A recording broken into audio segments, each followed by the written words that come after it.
तो सबसे पहले हम चलते हैं नंबरों की तरफ, और अगर नंबर देखे जाएं तो पहले साउथ इंडिया, क्योंकि दक्षिण भारत में क्या कुछ बदल रहा है ये जानने की लोगों में उत्सुकता है। यहां पर राहुल गांधी ने चेतावनी दी थी और पार्लियामेंट में दी थी कि बंगाल से नीचे बीजेपी जाकर दिखाए।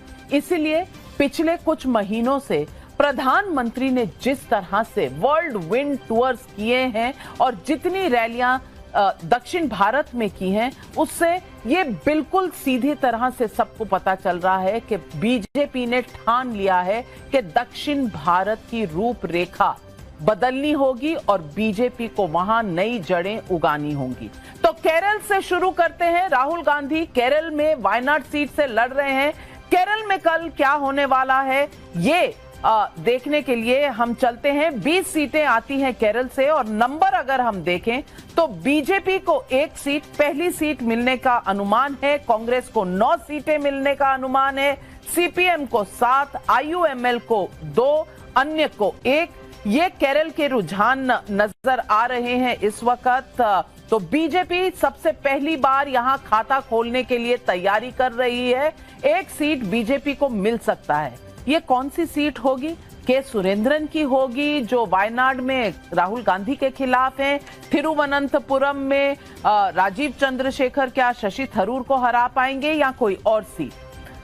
बड़ी बात होगी अगर केरल में बीजेपी की पहली विक्ट्री आए, पहली सीट आए। और वोट परसेंटेज अगर देखा जाए तो बीजेपी 19%, कांग्रेस 37%, सीपीएम 26%, आईयूएमएल 6%, अन्य 12%। ये केरल की कहानी है। तो चलते हैं कर्नाटक की तरफ। कर्नाटक में 28 सीटें हैं और अभी अभी बीजेपी ने वहां चुनाव हारा है कुछ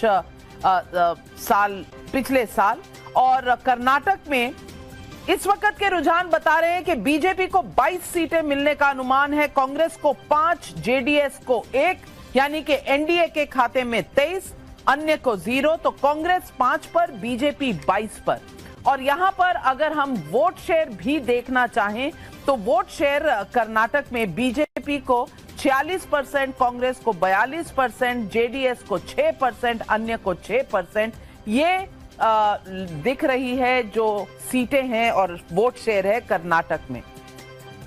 अलायंस वाइज देखा जाए तो एनडीए को 52% वोट है, इंडिया अलायंस को 42%, अन्य को 6।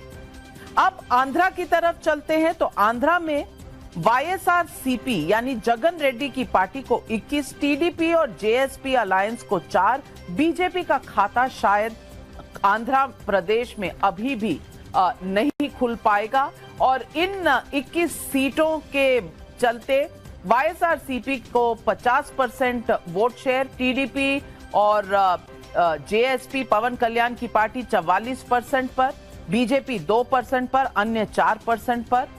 अलायंस वाइज देखें तो एनडीए का 46% वोट होगा, वाईएसआरसीपी का 50%, अन्य का 4। आंध्रा के बाद चलते हैं तेलंगाना में, और तेलंगाना में 17 सीटें हैं।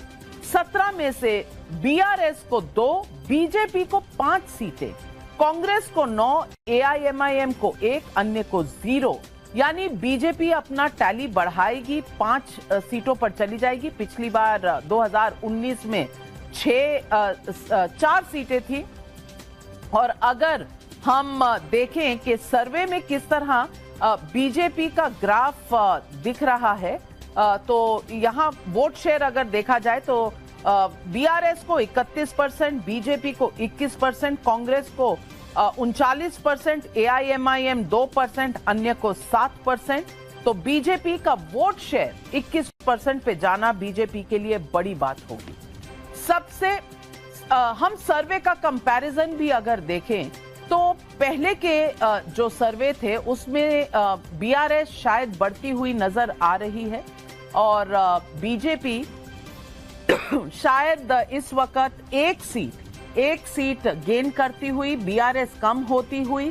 कांग्रेस लगभग स्टेबलाइज करी है 9 सीटों के आसपास। एआईएमआईएम को 1 सीट मिलना, शायद असदुद्दीन ओवैसी फिर से लौटकर हैदराबाद से पहुंचेंगे लोकसभा में, लेकिन बीजेपी को 1 सीट का इजाफा हो रहा है, बीजेपी के लिए बड़ी बात है।